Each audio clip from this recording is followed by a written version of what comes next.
2012 was an interesting time for me, but I found love for electronic music around that time because of your song or your remix that you did of Kid Cudi in the movie Project X. Did you realize that you were going to make a remix that is pretty much timeless at this point, man? I know DJs at club nights that I've hosted that play it when 12 o'clock hits, dude. Your song's dropping. I know. Like, how do you feel when you hear people using that song as a party hopper, man? Okay, I mean, I need to fact check myself on this, but when I made that remix, I think it was 2008, maybe 2009. So that song is really old for me. Yes. You know.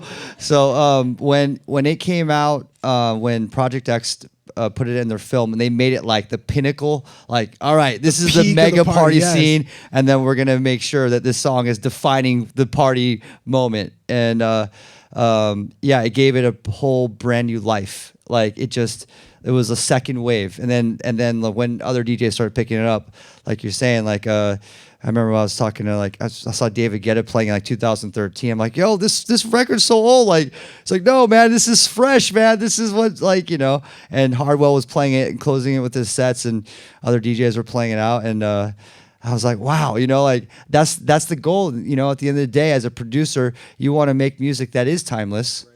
That, you know, of course, it's about the time that when I was making it, I was thinking about how it's going to affect my time here. But, you know, I'm still playing it now too. You know, in 2017, I closed my sets with it. Right. And it, like, you can see how it connects with people. It doesn't matter where you are, if you're in Taiwan or, you know, here in Portland or wherever the hell I'm touring. I could play the song and I see, like, you know, it brings them back to a place that they were like, yeah, I was turning up when I first heard this song, you know, with my friends or whoever I'm with, you know, so it's cool to see that. Right. So now moving forward, you got a song out right now that I put in my mix show since you dropped it with Louis Thomason from One Direction. Yeah. So what can we look forward to from you moving forward from Steve Aoki? What can we look forward to from you? I'm still riding on this major high off this song, the success and how much radio is picking up on this. This is the biggest radio song I've ever had, you know, hands down. So I'm grateful for that. And you know, I got to perform on Jimmy Fallon and James Corden and the Today Show with Louis. It's huge. You guys heard Just Hold On? What? It's an awesome song. And I mean, he's such an incredible collaborator.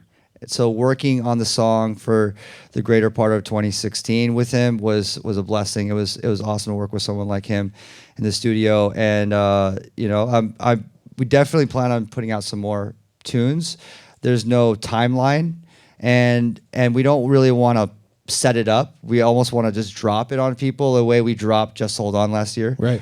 And I've got tons of music coming out. You know, I have an EP as well that I'm dropping. That's kind of like breaking up Neon Future 3. I have Neon Future 3 coming out. It's my bigger album, but I have an EP dropping in a few months, and it's a departure from Neon Future. It's like I have songs with Migos and Lil Yachty and 2 Chainz and Wale, and you know, and it's a lot of the music that I produced in 2016. So that's awesome, man. It's going to be it's a turn up EP for sure. Woo, turn up with Steve Aoki. Hey, I want to talk to you about where caking started, because we have 4 cakes over here. This is a cake party. So where did it all start? Like, how did you start just caking people in the face at your shows? Like, break it down for us, because we're all wondering. Okay, so for anyone that's constantly playing shows, you always want to think about what defines your show versus another person's show. And you try different things to, you know, connect with the crowd, but inevitably you want to think of something unique. So when I first had my first show where I had production and I was playing Coachella 2009. I mean, I really methodically went through my set. It was like, all right, at this stage, I'm going to do this. So it was, you know, very much planned with, like, I had these girls come out with cloaks that we sewed together the night before that were all neon colored. I brought out super soakers on one part. I was going to stage dive on another part. And I had everything timed out so I can come back and mix into the next song. And it was difficult. It was hard. And I knew what worked and what didn't work.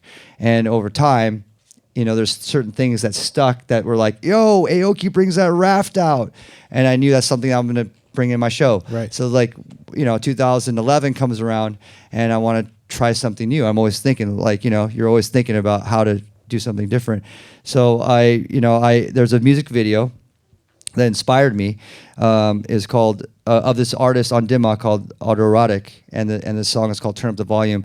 And these cakes explode in people's faces in slow motion as they blow out the candles. Wow. Okay. So I was like, I'm gonna promote this song, but I'm gonna cake someone when I play the song, because this video was viral. It's like got like a couple 100,000 views, you know. And then we're gonna film it. We're gonna film it. I'm gonna put it up on my YouTube page. I want to get people seeing it. I want to get it viral, you know. And you know, at first it's like if I bring out a cake here and you have no idea what I'm gonna do, you're all confused.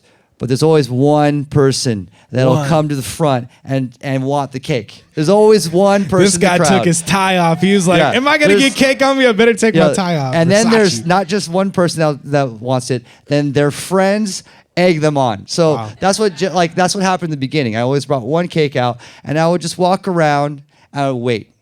I'd wait patiently, and then some brave person will come out, and then their 7 friends are like, get it, you know, like, you know, take it right there, man. and then it would just be like touchdown, you know. Once Right. the cake gets all over, everyone's screaming, everyone's having the time of their life, Right. And then it went from 1 to like 3 to like 7 to like 10 to 15 Wow. to 18, and then like the secret number is 10. Wow, the So 10, like you do that's 10 the a cap. show. Yeah, you know, it's one of those things that I Wow. do at shows that people love.